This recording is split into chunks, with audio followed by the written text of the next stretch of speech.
Bonjour et bienvenue sur Il était une fois podcast. On continue notre lecture dans Matthieu 5 avec les 3 prochains versets de 17 à 19. Ne croyez pas que je sois venu pour abolir la loi ou les prophètes. Je suis venu non pour abolir, mais pour accomplir. Car je vous le dis en vérité, tant que le ciel et la terre ne passeront point, il ne disparaîtra pas de la loi un seul iota ou un seul trait de lettre, jusqu'à ce que tout soit arrivé. Celui donc qui supprimera l'un de ses plus petits commandements et qui enseignera aux hommes à faire de même sera appelé le plus petit dans le royaume des cieux. Mais celui qui les observera et qui enseignera à les observer, celui-là sera appelé grand dans le royaume des cieux. Voilà un exemple typique où on a l'impression que la Bible se contredit. Ici, Jésus dit qu'il ne veut pas abolir la loi. Pourtant, plus tard, Paul dit que Christ est la fin de la loi. Romains 10,4. Il dit en Éphésiens 2,15 qu'il l'a anéantie. Et en Colossiens 2,14, il dit qu'il l'a détruite en la clouant sur la croix. Alors c'est vrai qu'on pourrait croire qu'il y a une contradiction. Évidemment, c'est pas ce que je crois, et c'est pour ça qu'il faut prendre la Bible dans son ensemble, dans son entièreté, et pas juste un verset. Parce que si on prend juste Matthieu, là on a vraiment le truc légaliste. Il faut faire comme ça, il faut faire comme ça. Et si on prend juste Romains, du coup on peut faire ce qu'on veut parce qu'il n'y a plus de loi à respecter. Mais la vérité, elle est ni dans l'un ni dans l'autre. Il faut trouver l'équilibre et aller plus en profondeur. Et l'équilibre à trouver, c'est ne pas être légaliste, mais savoir vivre de la grâce sans pour autant se vautrer dans le péché. C'est pour ça que ce sujet de la loi, c'est super important à comprendre. Alors pour être clair, je vais dire ce que j'entends par être légaliste aussi. Ce que j'appelle être légaliste, c'est faire le bien pour obtenir quelque chose. De manière générale, le salut par exemple. Donc c'est vraiment la mentalité de mérite, du salaire. Je fais quelque chose, j'obtiens quelque chose.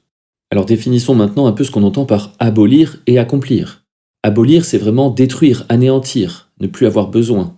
Donc si Jésus avait aboli la loi, il serait arrivé en disant « Écoutez-moi, mon Père m'a envoyé pour vous pardonner et maintenant il n'y a plus besoin d'accomplir toutes ces lois. » Mais c'est pas du tout ce que Jésus a fait, au contraire, il a dit « Je suis pas venu pour abolir, pour dire tout ça, mais pour accomplir, donc pour respecter chacune de ces lois. » Alors la question qui suit, c'est maintenant qu'il a accompli la loi, qu'il est mort, qu'il est ressuscité, qu'il a envoyé son esprit vivre en nous, est-ce que la loi est abolie pour nous ? Et pour moi, la réponse à cette question, c'est oui et non. Alors oui, parce qu'en fait, on n'a plus besoin d'accomplir toutes ces lois pour être sauvé. On reçoit le salut par la grâce. C'est un don qui vient de Jésus, de la croix. Par contre, maintenant qu'on est sauvé, si on continue à vivre en dehors de la loi, y a un truc qui cloche, il y a un truc qui va pas. Et souvent, les gens comprennent pas la nuance qu'il y a. Mais en fait, il faut comprendre que le salut, c'est pas un ticket pour le paradis. Le salut, c'est être changé, être transformé, devenir une autre personne. Et cette autre personne a le même caractère que Dieu, et fait donc les choses de Dieu, et naturellement, du coup, accomplit la loi. La loi doit donc maintenant être accomplie par la foi, pas par des efforts humains, pas en vue d'obtenir quelque chose. Non, on a déjà toute chose.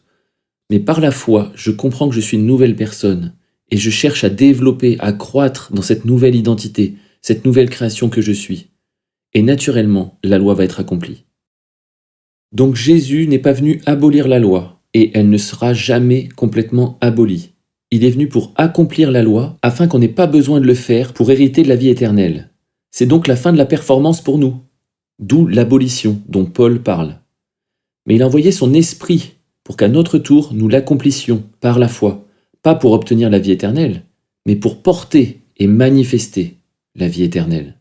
Je prie vraiment pour que tous ceux qui entendent ce message le comprennent et puissent le vivre, parce qu'on a besoin que l'Église se lève dans cette dimension.